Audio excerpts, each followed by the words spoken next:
Hey, this is Alex Astley. It's episode number 90 of Money Hacks. Thanks for joining. One of the topics that I've been asked about quite a bit over the last month is around home buying and preparing to buy a property. My younger sister just put a contract on a condo, so congratulations, Simone. So while the real estate market's been on fire the last couple of years, there's still a lot of individuals and families who are looking to sell a property and buy a new one, or first-time home buyers.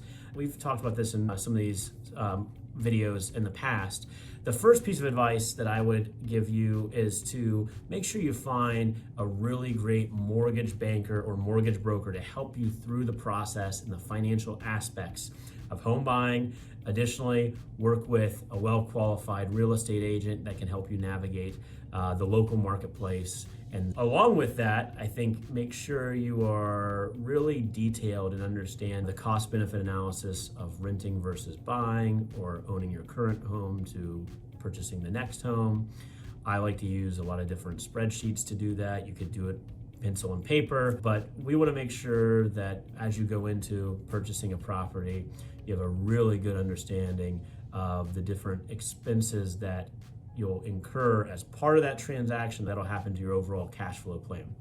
Now, most of us think about the home buying process as a really exciting period, looking at a bunch of different houses, but it can be really competitive too, especially in this marketplace.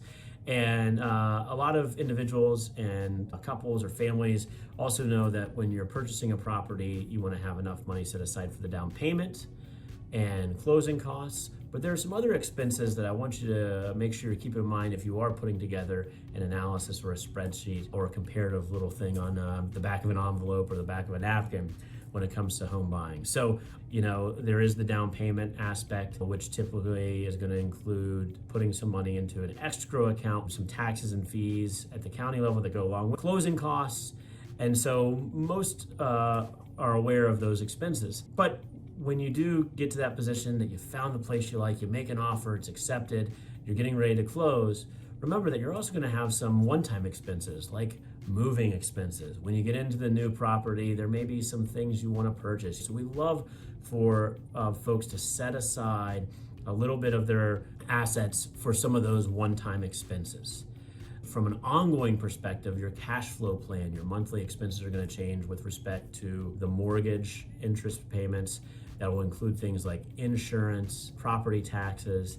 You may also have changes or increases to your utilities, water, electric, gas, cable, and internet, for example.